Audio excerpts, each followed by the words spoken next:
자, 이제 SNS 지역세상 시즌2 두 번째 코너 알아두면 약이 되는 상식, 줄여서 알약 순서입니다. 법률, 건강, 생활 꿀팁, 레저 등 이 다양한 분야의 다양한 궁금증을 함께 풀어보는 시간인데요. 지난주에 이어 오늘도 법률 상식과 함께합니다. 자, 가람 법률사무소 박상희 변호사님 자리에 나와주셨습니다. 안녕하십니까? 안녕하십니까? 네, 이 미모와 지성을 경배하신 변호사님께서 오늘 또 두 번째 이렇게 또 나오셨습니다. 제 소개가 좀 마음에 드시는지요? 네, 너무 부끄럽습니다. 예. 네. 부끄러우라고 한번 해봤습니다. 자, 오늘 말씀 나눌 주제가 이제 바로 이혼입니다. 그 다소 좀 무거운 주제죠. 만남보다 헤어짐을 더 잘해야 한다는 이야기가 있지 않습니까? 그런 의미에서 이 결혼만큼 신중해야 하는 게 이혼이라는 생각이 듭니다. 최근 우리나라의 이혼율 추세가 좀 어떻습니까? 네, 통계청 발표에 따르면 2016년 기준으로 10만 7,300건의 이혼이 있었고 그중 혼인 지속기간 20년 이상의 이혼이 전체 이혼의 30%, 5년 미만의 이혼이 23%를 각각 차지하는 것으로 나타났습니다. 네. 결국 황혼 이혼과 신혼 이혼이 가장 비율이 높다고 할 수 있습니다. 네. 또한 한국가정법률상담소 발표에 따르면 60대 이상의 이혼 상담이 전체 이혼 상담 중 20% 이상을 차지하여 가장 높은 비율을 나타냈습니다. 이는 여성의 기대 수명이 길어지고 경제 활동이 확대되는 반면 남성은 은퇴 후 가정 내 지위가 하락하고 고립감이 커지기 때문이라고 설명하고 있습니다. 네, 특히 그 황혼 이혼이 좀 많이 증가했다라는 게 눈에 띈니다. 요새 보면 정말 그 이혼하신 분들이 주변에 생각보다 좀 많이 계시고 그 원인과 유형도 정말 다양한 것 같아요. 워낙 이 부분은 좀 개인적인 일이다 보니까 한마디로 정의하기는 좀 어려운 것 같고 그래도 사람들이 왜 이렇게 좀 이혼을 고려하게 되는지 이 원인들을 좀 한번 살펴보도록 하죠. 원인들 좀 뭐가 있을까요? 네, 일단 가장 흔하게는 부정행위가 가장 대표적입니다. 네. 그리고 배우자 또는 직계 존속으로부터 부당한 대우 등을 받았을 때 예를 들면 뭐 폭행이라든지 협박이라든지 모욕이라든지 이렇게 학대를 당한 경우에도 포함이 되고요. 기타 중대한 사유로는 도박이나 알코올 중독 등 이런 것들이 예시가 될 수 있습니다. 그렇습니다. 또 이외에도 흔히들 말하는 성격 차이, 경제 문제, 이런 좀 개인적이면서 좀 현실적인 문제들도 많이 있을 것 같습니다. 자, 변호사님, 그 이혼에도 좀 여러 종류가 있지 않습니까? 협의 이혼도 있고 또 소송까지 가는 경우도 있는데 이 당사자들의 결정이 가장 중요할 것 같습니다.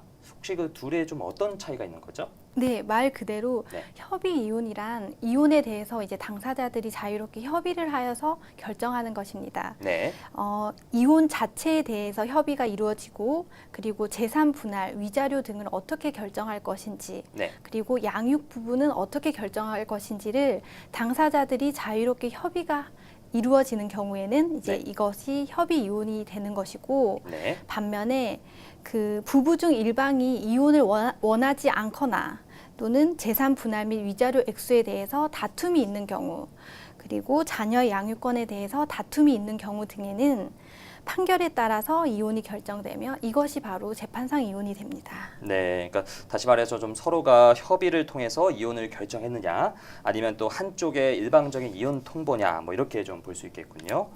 확실히 그 협의 이혼과 이혼 소송은 좀 성격이 다르다고 볼 수 있는데 이에 따른 절차도 많이 다를 것 같습니다. 그럼 먼저 이번 시간에는 그 협의 이혼에 대해서 먼저 저희가 알아보도록 하고 또 다음 시간에는 그 재판상 이혼에 대해서 이야기를 나눠보도록 하겠습니다. 변호사님, 그러면 협의 이혼은 어떤 절차를 좀 밟게 되는 거죠? 네, 협의 이혼 같은 경우에는 일단 관할 법원에 위자료, 재산 분할, 양육자 지정, 면접 교섭권 등에 대해서 약정서를 작성하시게 됩니다. 가정법원에 반드시 그러니까 부부가 같이 동반하여 출석하셔야 되며 양육자 결정, 양육비의 부담, 면접 교섭권의 행사 여부 및 그 방법을 반드시 포함하셔야 됩니다.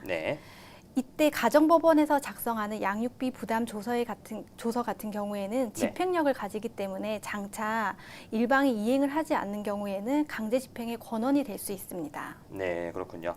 지금 저희가 협의 이혼에 대해서 좀 얘기를 하고 있는데 혹시 뭐 지금 보고 계신 분들 중에 협의 이혼에 대해서 좀 궁금하신 게 있으시면은 또 추가로 질문을 또 올려주셔도 됩니다. 제가 확인해서 변호사님께 좀 여쭤보도록 하겠습니다. 네, 두 번째로는 이제 이혼 의사 확인 신청을 하게 되는데 이때는 부모 교육 등 이혼에 대한 안내를 받게 됩니다. 그 다음에는 미성년 자녀가 있는 경우에는 3개월, 미성년 자녀가 없는 경우에는 1개월의 이혼 숙려 기간이 부여되게 됩니다.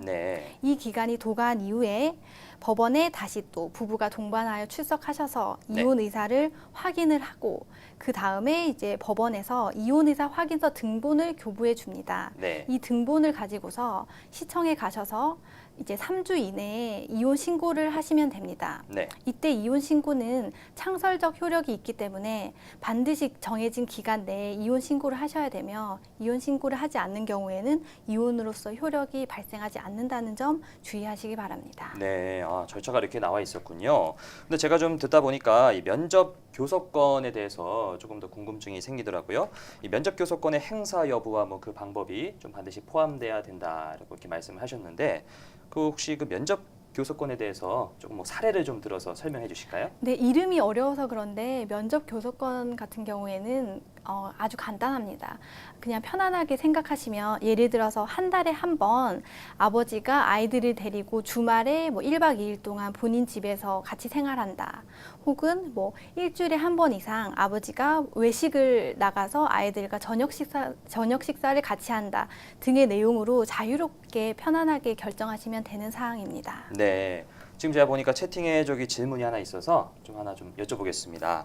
그 재산 분할이나 위자료, 자녀 양육권 중에 한 부분이라도 갈등이 있으면 협의 이혼이 불가한가요? 라고 여쭤보셨거든요. 네, 그렇습니다. 이게 모든 부분에 대해서 부부가 협의가 이루어져야지만 협의 이혼이 가능하고 이 중 하나라도 협의가 되지 않는 경우에는 결국에는 재판상 이혼으로 가야 합니다. 네, 그렇군요. 자, 그럼 이제 협의 이혼의 사례를 좀 더 한번 살펴보도록 할까요? 먼저 배우자의 잘못으로 좀 이혼을 결심한 경우가 있죠? 네, 그렇습니다. 가장 많이들 이제 상담 오셔서 고민을 토로하실 때 가장 흔하게 이제 외도 행위를 가지고서 이혼을 결심하시는 분들이 많은데 이 배우자의 부정 행위로 인해서 부부 관계의 신뢰가 아주 무너져 버려서 더 이상 가정을 지탱하기 어렵다고 하셔서 많이들 오시는데 부부 사이에서는 법률상 그 4가지 의무가 있습니다. 서로 동거해야 되고 협조해야 되고 그리고 부양하고 정조 의무를 지게 되는데 부부 일방 중 한 사람이라도 이것을 위반할 경우에는 이제 이혼을 많이들 결심하시고 이제 사무실로 많이들 방문을 하십니다. 그렇군요. 이렇게 말한 그런 부정 행위들 사실 뭐 드라마나 이 TV에서도 저희가 좀 자주 접할 수 있는 내용들 아닙니까? 변호사님 그 이런 경우에 그 배우자 일방과 그 외도한 불륜남 또는 이 불륜녀를 상대로 해서 이 법적 책임을 좀 물을 수도 있는 건가요? 네, 법적 책임을 물을 수 있는 방법이 있습니다. 그 배우자의 부정행위로 인하여 가정이 파탄되는 경우에 부정행위에 가담한 제3자, 즉 불륜남 또는 불륜녀를 상대로 손해배상 청구 소송을 제기하는 방법이 있습니다. 제3자가 부부 일방과 부정행위를 하는 경우에는 부부 생활을 침해하는 행위로서 가정 파탄에 대한 공동 불법행위 책임을 구성하게 됩니다. 따라서 그로 인해서 피해자가 입은 정신적 손해에 대한 위자료를 지급할 의무를 지게 되는데요. 그러므로 가정 파탄의 주된 원인을 공급한 제3자를 상대로 위자료 지급 청구 소송을 제기하는 방법이 있습니다. 네, 그렇군요.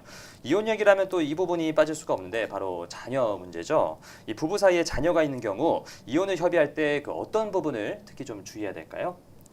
네, 자녀가 있는 경우 가장 이제 조심해야 될 부분이 먼저 친권자와 양육자를 결정하시는 부분이 가장 중요합니다.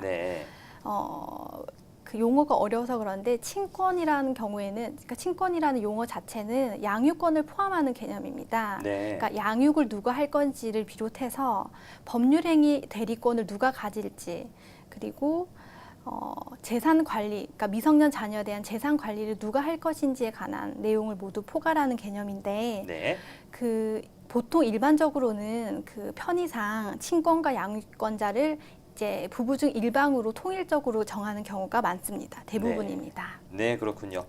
지금 질문들이 네. 막 폭주를 했어요. 지금 네, 변호사님께서 네. 너무 말씀 잘해주셔가지고 제가 또 두 가지만 또 질문 좀 드리겠습니다. 네. 이 보통 재판을 통해 이혼하는 것보다 협의 이혼을 추천하곤 하는데 그렇게 좀 추천하는 특별한 이유가 있습니까? 라고 이렇게 여쭤보셨네요. 네, 재판으로 가게 되면 이제 일단 시간이 더 많이 걸리고 그렇죠. 복잡하죠. 네. 네. 그리고 중간에 이제 자녀가 좀 그 엄마 아빠의 그 이혼 소송으로 인해서 좀 피해를 많이 보는 경우가 많고 네. 또 가장 중요한 건 이제 소송 비용도 많이 듭니다. 그렇죠. 그러니까 그 웬만하면 협의를 통해서 비용을 줄여서 그리고 시간을 절약해서 이혼을 하시는 것이 가장 좋고 네. 만약에 재판상 이혼으로 가게 되면 그러니까 일정 부분에 대해서 협의가 전혀 이루어지지 않았기 때문에 이제 재판으로 가는 거기 때문에 네네.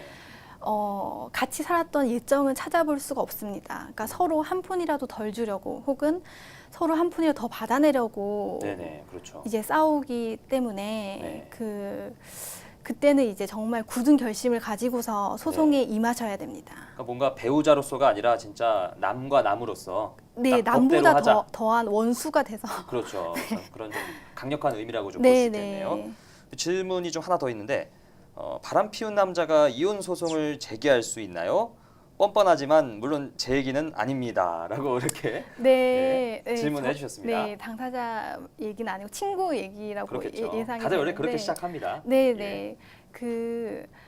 저희 우리 민법상 예. 유책 배우자의, 그러니까 책임 있는 배우자의 이혼 소송은 허락되지 않습니다. 네. 그게 무슨 말이냐면 본인이 잘못을 해놓고 이혼을 청구하는 것은 법원에서 받아들여지지 않는다라는 말씀이거든요. 네. 그렇기 때문에 부정행위를 한 당사자가 네. 본인이 뭐 간통녀랑 같이 살겠다는 식으로 이혼 청구 소송을 제기할 수는 없는 노릇입니다. 그렇군요. 알겠습니다. 이렇게 또 친절하게 답변해 주시고 마지막으로 좀 마지막 질문 좀 드릴게요. 자, 이제 뭐 좀 이혼을 또 고민하고 계신 분들이 좀 있으실 것 같아서 혹시나 이제 좀 이혼을 결정하기 전에 반드시 좀 이 부분은 좀 생각해 보라. 뭐 이런 좀 좋은 한마디 혹시 좀 해주실 수 있을까요? 네, 결혼이 현실이듯이 이혼 또한 현실입니다. 본인이 이혼을 했을 때 부부가 공동으로 협력한 재산 중 어느 정도를 그 재산으로 이제 분할을 받을 수 있을지, 그리고 양육 문제는 어떻게 할 것인지, 뭐 현실적인 부분을 꼭 고민을 해보시라고 말씀을 드리고 싶은데, 이혼 후에 본인의 삶의 질이 더 나아질 수 있는지를 좀 더 이제 감정을 내려놓고 이성적으로 한번 판단한 다음에 이제 이혼으로 결심을 하셨으면 좋겠습니다. 예, 좋은 말씀 감사합니다.